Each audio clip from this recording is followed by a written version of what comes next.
सभी विद्यार्थी ध्यान दें। ये जो आपके सामने जो क्वेश्चन दिखाई दे रहा है पर्सनल वाली 1.2 और पर्सनल वाली 1.1 हो चुका है। अगर आप लोगों ने वीडियो नहीं देखा है तो पहले उसको देख लें। और ये आज हो रहा है पर्सनल वाली 1.2 क्लास 9 का ये मैथ बुक है एनसीईआरटी पर्सनल वाली 1.2 मैथ में चैप्टर हो रहा है। तो अगर आप स्टूडेंट अगर आप लोगों ने नहीं देखा है तो पहले जाकर पहले 1.1 यानी कि पर्सनल वाली 1.1 देख लें। उसके बाद इस वीडियो को देखें तो बेहतर समझ में आएगा। चलिए इसको स्टार्ट करते हैं, क्वेश्चन को पढ़ते हैं। और ये इसका ये हिंदी मीडियम है और इंग्लिश मीडियम में इसको हम लिखेंगे ताकि ये हिंदी में समझाएंगे और इंग्लिश में हम लिखेंगे, क्योंकि आप लोगों को हिंदी इंग्लिश दोनों को समझ में आ जाए। ठीक है, तो आप लोग वीडियो को फुल वॉच कीजिएगा तभी आप लोगों को समझ में आएगा। चलिए देखते हैं किस तरह से बनेगा, ध्यान से देखते रहिएगा। ओके,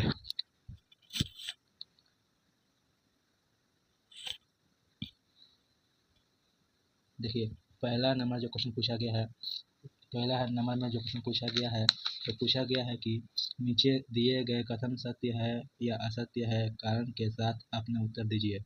यानी कि इसमें ट्रू और फॉल्स के बारे में पूछा जाएगा। तो आपको ये क्वेश्चन पढ़ना है, बताना है ये सही है कि गलत है। तो आइए हम सीखते हैं कि ये सही है कि नहीं है। देखिए पहला जो क्वेश्चन है, प्रत्येक अपरिमेय संख्या एक वास्तविक संख्या होती है। यहाँ पे पूछा गया है प्रत्येक अपरिमेय संख्या एक वास्तविक संख्या होती है। तो जो अपरिमेय संख्या होता है क्या वास्तविक संख्या होता है, यानी कि एवरी, अब इंग्लिश में समझा रहे हैं, ध्यान दीजिए। Every irrational number is a real number. Every irrational number is a real number. क्या सभी अपरिमेय संख्या एक वास्तविक संख्या होती है? तो आप क्या बोल सकिएगा कि हाँ ट्रू, ये सही है, ये सत्य है कि सभी जो अपरिमेय संख्या है वो वास्तविक संख्या होते हैं। तो आप इंग्लिश में ऐसे लिखिएगा, इंग्लिश में ऐसे लिखिएगा true because the set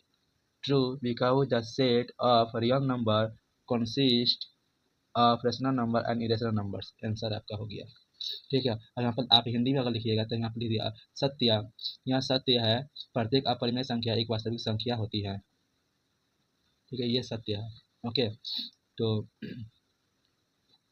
second question देख लीजिए। इसको इंग्लिश में लिख देते हैं, आपको तो हिंदी लिखा हुआ है, इसको इंग्लिश में देख लीजिए। इंग्लिश में लिख देते हैं, आपका क्वेश्चन दिखाई देता होगा, है ना। तो पहला नंबर में जो लिखिए ना है वो आप लिख सकते हैं इस तरह से करके। देखिए 1 नंबर का जो आंसर होगा वहाँ पे इंग्लिश में बता रहे हैं हम इसका आंसर। यहाँ पर लिखिएगा true true because the set of real numbers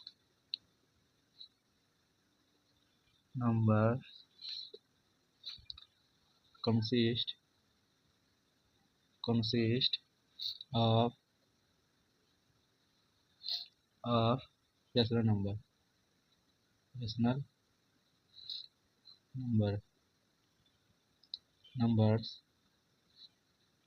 and irrational numbers।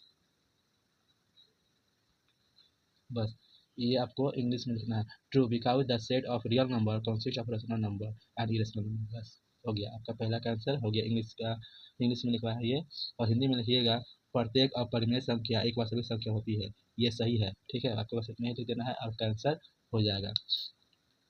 आइए सेकंड क्वेश्चन देख लीजिए। सेकंड क्वेश्चन में क्या पूछा गया है, मतलब 1 का ही सेकंड क्वेश्चन देख लीजिए। संख्या रेखा का प्रत्येक बिंदु रूट एम के रूप में का होता है जहाँ एम एक प्राकृतिक संख्या है। इसको सही है कि गलत है, तो ये बताना है कि गलत है कि गलत सही है। तो आपको क्या बताना है कि यहाँ पे संख्या रेखा का प्रत्येक बिंदु एम रूट एम के रूप का होता है जहाँ एम एक प्राकृतिक संख्या है। तो आपको पहले हम इंग्लिश में समझा देते हैं, उसके बाद हिंदी में समझाएंगे इसको क्या होगा। तो ये आपको बता देना है। ठीक है, देखिए पहले इंग्लिश वाले को स्टूडेंट को लोग देख सकते हैं, सभी स्टूडेंट इंग्लिश में ही एनसीईआरटी बुक निकालिएगा तो एनसीईआरटी बुक में ये क्वेश्चन लिखा रहेगा, तो आप लोग लिख सकते हैं इस तरह से लिख सकते हैं। देखिए ये तो ए रूट एम के रूप में का होता है जहाँ एम एक प्राकृतिक संख्या है, तो ये फॉल्स होगा। फॉल्स इसलिए होगा, हम अभी बता देते हैं हिंदी में भी इंग्लिश में भी। यहाँ पर पहले लिख दीजिएगा फॉल्स। फॉल्स लिख दीजिएगा। फॉल्स फॉर एग्जाम्पल बता रहे हैं, ये फॉल्स होगा। एग्जाम्पल √2, ये समझाएंगे अभी। एंड √3, देखते रहिए ध्यान से, ये सब आंसर बता रहे हैं। देयर आर, आप ऐसे ऐसे लिख सकते हैं, there are infinity, there are infinity many numbers, और many numbers, and these cannot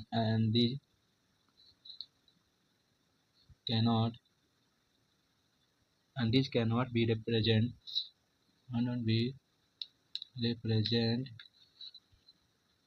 represent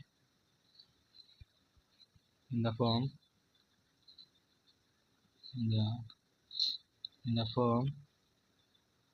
root m, where m is a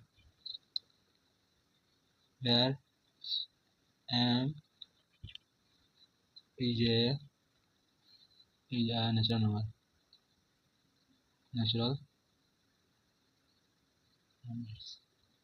ठीक है।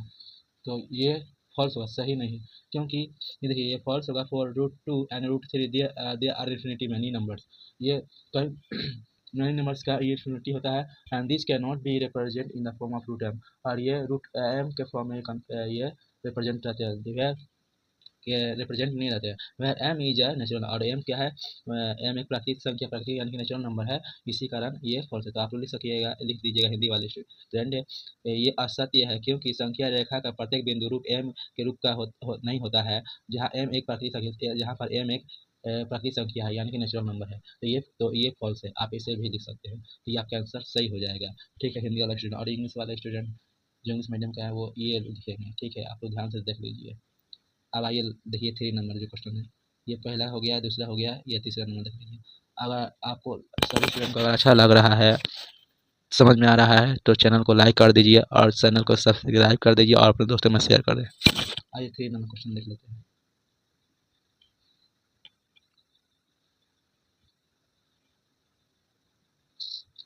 3 नंबर क्वेश्चन पूछा गया, प्रत्येक वास्तविक संख्या एक अपरिमेय संख्या होती है। देखिएगा क्वेश्चन यहाँ पर, प्रत्येक वास्तविक संख्या एक अपरिमेय संख्या होती है कि नहीं। तो प्रत्येक वास्तविक संख्या एक परिमेय संख्या होती है। तो यहाँ पर पूछा गया है कि वास्तविक संख्या यानी क्या, रियल नंबर, यहाँ पर पूछा गया अपरिमेय, अपरिमेय तो क्या होता है, वास्तविक संख्या। तो अब यहाँ पर लिखना होगा प्रत्येक वास्तविक संख्या एक अपरिमेय संख्या होती है, तो इरेशनल नंबर, ठीक है। तो आपको देखना पड़ेगा, आप इंग्लिश वाला पहले ध्यान दीजिए, उसके बाद हिंदी वाला फिर समझा लेंगे। हिंदी वाले लोग के लिए बहुत आसान होता है, ये सत्य लिखना होता है ना। तो आप इंग्लिश वाला देख लीजिए क्या लिखना है, देखिए इंग्लिश में समझा देते हैं, बहुत ही अच्छी तरह से आपको समझ में आ जाएगा। तो यहाँ पे आपको लिख देना है, ये भी क्या हो जाएगा, देखिए प्रत्येक वास्तविक संख्या अपरिमेय संख्या होती है, तो ये गलत है। प्रत्येक वास्तविक संख्या अपरिमेय संख्या नहीं होती है। तो आप बोलिएगा आप प्रत्येक वास्तविक संख्या अपरिमेय संख्या नहीं होती है, ऐसा क्यों होता है। तो आप लोग लिख सकते हैं false as 2 is a real number. तो 2 जो है एक वास्तविक संख्या है, वास्तविक संख्या यानी कि अपरिमेय संख्या, this is a real number, है ना, but not an irrational number, ठीक है। बट लेकिन ये इरेशनल नंबर नहीं है। जैसे कि यहाँ पर देखिए इंग्लिश में हम लिख लेते हैं, तो यहाँ पर क्या लिखिएगा, फॉल्स लिखिएगा, कि आंसर क्या आ जाएगा, फॉल्स आएगा, FALS फॉल्स लिखिएगा। As a 2 is a real number, 2 जो है रियल नंबर है, ठीक है। 2 जो क्या है वो रियल नंबर है, number but cannot an irrational number, irrational number, बस इतना लिख देना है। और आप हिंदी वाले स्टूडेंट देखिएगा, प्रत्येक वास्तविक संख्या इरेशनल नंबर नहीं होता है। तो ऐसा क्यों होता है, तो 2 एक रियल नंबर है, 2 जो है रियल नंबर है और इरेशनल नंबर नहीं, बट के नॉट इरेशनल नंबर, यानी कि परिमेय संख्या है, वास्तविक संख्या, प्रत्येक वास्तविक संख्या एक परिमेय संख्या नहीं होती है, इसलिए रियल नंबर है, क्योंकि 2 एक रियल नंबर है और लेकिन इरेशनल नंबर नहीं है, इसी कारण। तो आप लोग क्या लिख सकते हैं, फॉल्स लिख सकते हैं, ओके, ठीक है। तो ये 1.2 का 1 नंबर कंप्लीट हो गया। अच्छा लगे तो चैनल को लाइक कर दीजिए, सब्सक्राइब कर दीजिए, अपने दोस्तों में शेयर कर दीजिए। आइए दूसरा नंबर क्वेश्चन, आप लोग इंग्लिश वाले स्टूडेंट क्या कीजिएगा, आप इंग्लिश NCERT बुक निकालिए, NCERT बुक में 1.2 निकालिए, और देखिए वो जो यहाँ पर हिंदी लिखा हुआ है ना, वो आपको इंग्लिश में लिखा हुआ दिखाई देगा, सेम ही क्वेश्चन रहेगा, बट आपको इंग्लिश में हो जाएगा या हिंदी में दिया हुआ है, ओके, तो लैंग्वेज से कोई लैंग्वेज से लेना देना नहीं है, आपको मैथ समझ में आना चाहिए। आप चाहे हिंदी में बनाइए चाहे इंग्लिश में बनाइए। अगर हिंदी मैथ का रूल यही होता है कि आप प्रोसेस से कोई भी लैंग्वेज में प्रोसेस से बनाइएगा मैथ, तो वो आपको करेक्ट होना चाहिए, यानी सही होना चाहिए। तो आप आंसर सही लिखा करें। ओके, और प्रोसेस से लिखा करें, प्रोसेस लिखने पर फुल नंबर मिलता है। ओके, आप पर में होते हैं। चलिए यदि नहीं आइए तो क्वेश्चन एक ऐसी सेकंड संख्या के वर्गमूल का उदाहरण दीजिए जो एक परिमेय संख्या है। यानी पूछा गया है कि 2 नंबर प्रश्न में पूछा गया है कि कोई भी धनात्मक पूर्णांकों के वर्गमूल अपरिमेय होती है। कोई भी धनात्मक जो पूर्णांक का वर्गमूल है, जो भी धनात्मक पूर्णांकों का वर्गमूल जो होते हैं, क्या वो अपरिमेय होते हैं? अगर अपरिमेय होते हैं तो यदि नहीं होते हैं, अगर होते हैं तो एक ऐसी संख्या वर्गमूल का एक ऐसी वर्गमूल का उदाहरण दीजिए जो कि परिमेय संख्या होते हैं। तो आइए ये भी आपकी बुक में लिखा हुआ है, इंग्लिश वाले ध्यान दीजिए, है ना। हिंदी वाले को लिए भी समझाएंगे, हिंदी वाले को लिए भी समझाएंगे, इंग्लिश वाले को भी समझाएंगे। देखिए 2 नंबर क्वेश्चन देख लीजिए। पहला का ये कंप्लीट हो गया है ना। ध्यान से जो समझ नहीं आ रहा तो वीडियो को पॉज करके देख सकते हैं और रिवाइंड करके भी देख सकते हैं, ठीक है। तो आइए सेकंड क्वेश्चन देख लीजिए। सेकंड क्वेश्चन का उत्तर देख लीजिए यहाँ पे, हिंदी वाले भी इंग्लिश वाले भी दोनों देखिए। Square root of positive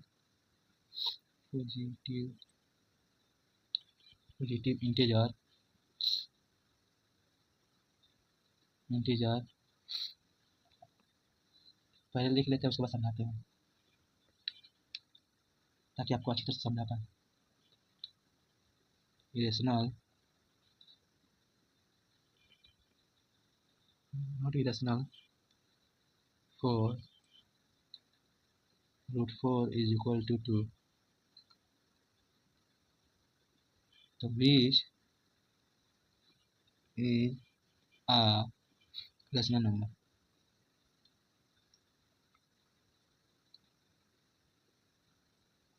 rational number, ठीक है। देखिए सम चीज जो यहाँ पर लिखे हैं वो चीज़ आपको यहाँ पर हिंदी में भी लिख देना है। देखिए स्क्वायर देखिए क्या सभी धनात्मक पूर्णांकों के वर्गमूल अपरिमेय होते हैं? यदि नहीं होते तो यदि नहीं तो एक ऐसी संख्या के वर्गमूल का उदाहरण दीजिए जो एक परिमेय संख्या है। देखिए परिमेय संख्या यानी रेशनल नंबर,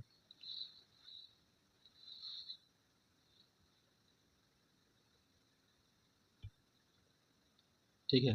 तो एक यहाँ पर देखिए square root positive integer are not be irrational number for root not irrational for √4। देखिए तो यहाँ पर square root of positive integer are not irrational number. तो देखिए square root of positive integer मतलब square root of positive not irrational for √4 का देखिए इस 2 का स्क्वायर कितना जाएगा 4 हो जाएगा, तो ये 4 का रूट कितना हो जाएगा 2 आ जाएगा।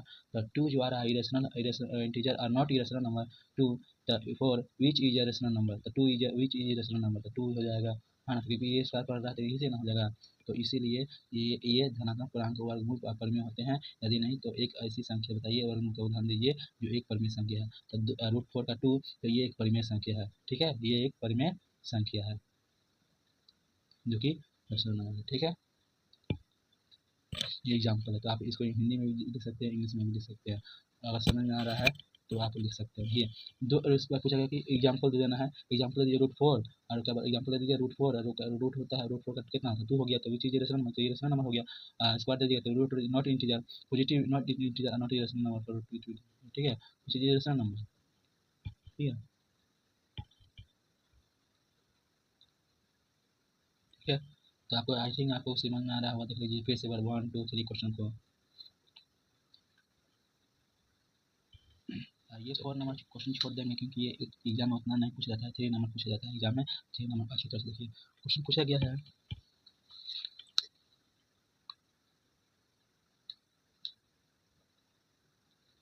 क्वेश्चन पूछा गया है कि दिखाइए कि संख्या रेखा पर √5 को किस प्रकार निरूपित किया जा सकता है। संख्या √5 को किस प्रकार के निरूपित किया जाता है, ये इंग्लिश मीडियम वाला में ध्यान नहीं।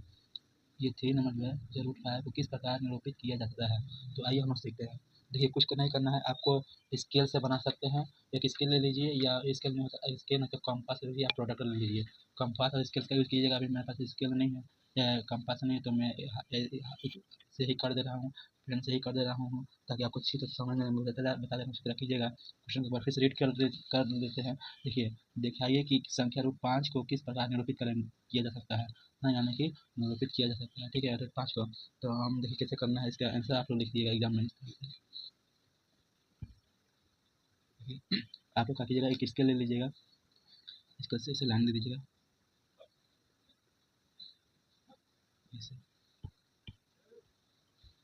आइए आप कोई भी दे सकते हैं,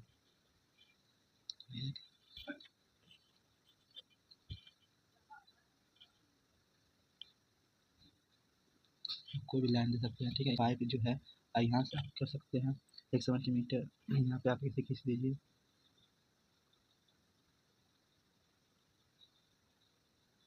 यहाँ पे आप 1 सेंटीमीटर पर कर सकते हैं पर यहाँ से आप यहाँ पर आप स्केल ऐसे कर दीजिए, आप ऐसे कर सकते हैं।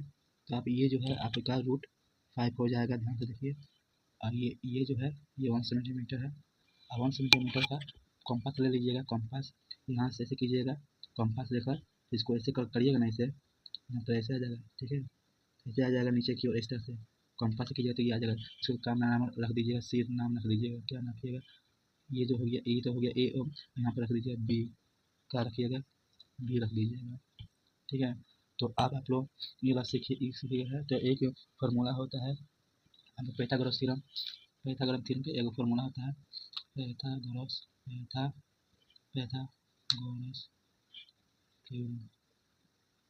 थ्योरम होता है।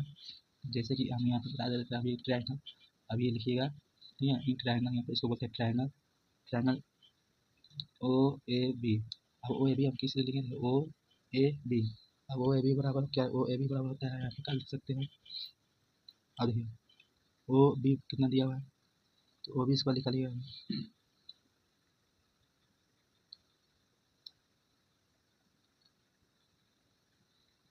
अब ये 5 हो गया, यहाँ 2 सेंटीमीटर हो जाएगा, क्या हो जाएगा, यहाँ से यहाँ तक 2 सेंटीमीटर, यहाँ से आप ये ले तो 1 सेंटीमीटर होगा। ठीक है,